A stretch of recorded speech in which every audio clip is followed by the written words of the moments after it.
तेलंगाना में जंगलों की कटाई को लेकर सियासी घमासान शुरू हो गया है। भारतीय जनता पार्टी के नेता तजिंदर बग्गा ने हैदराबाद यूनिवर्सिटी से सटे कांचा गाचीबोवली गांव में हरियाली को खत्म करने के मुद्दे पर राष्ट्रीय राजधानी दिल्ली में होर्डिंग्स लगाकर लोकसभा में विपक्ष के नेता राहुल गांधी पर हमला बोला।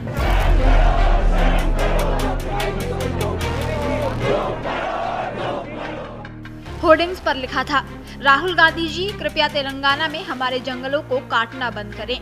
आपको बता दें, इससे पहले 3 अप्रैल को सुप्रीम कोर्ट ने तेलंगाना के कांचा गाचीबोवली में एक वन क्षेत्र में पेड़ों की कटाई का स्वतः संज्ञान लेते हुए साइट पर पेड़ों की कटाई पर रोक लगा दी थी और मुख्य सचिव को चेतावनी दी थी कि अगर उसके आदेश का पालन नहीं किया गया तो इसके परिणाम भुगतने होंगे। जस्टिस BR गवई और ऑगस्टीन जॉर्ज मसीह की पीठ ने कहा, ये बहुत गंभीर मामला है, कानून को अपने हाथ में नहीं लिया जा सकता।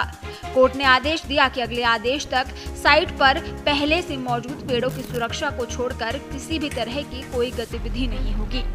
जब हैदराबाद विश्वविद्यालय के छात्रों ने जंगल को बचाने के लिए विरोध किया तो करीब 50 छात्रों को पुलिस ने हिरासत में लिया। भारत में खूबसूरत राष्ट्रीय पक्षी मोर को मारने पर 7 साल तक की सजा हो सकती है। कांग्रेस सरकार ने तेलंगाना में उसी मोर के घर को तबाह कर दिया। 400 एकड़ के जिस जंगल को काटा जा रहा है वो कांचा गाचीबोवली वन हैदराबाद केंद्रीय विश्वविद्यालय के पास है। राज्य सरकार इस हिस्से को IT पार्क बनाने के लिए खाली करवाना चाहती है, जिसका विश्वविद्यालय के छात्र छात्राएं और पर्यावरण कार्यकर्ता विरोध कर रहे हैं।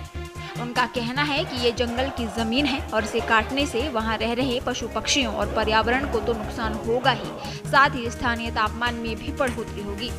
छात्रों, पर्यावरणविदों और स्थानीय लोगों का कहना है कि ये क्षेत्र जैव विविधता से समृद्ध है, जिसमें 455 से ज्यादा प्रजातियों के पेड़ पौधे, मोर, हिरण और अन्य प्रजातियों के वन्यजीव हैं।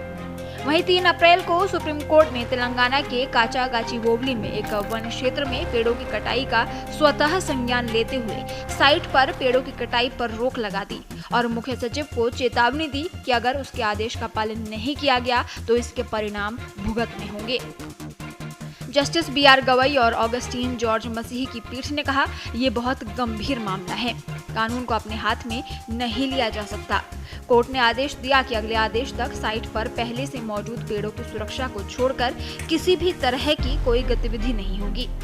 पीठ ने आगे कहा कि तेलंगाना के मुख्य सचिव व्यक्तिगत रूप से जिम्मेदार होंगे और अगर न्यायालय के निर्देशों का सही भावना से पालन नहीं किया गया तो कार्रवाई की जाएगी।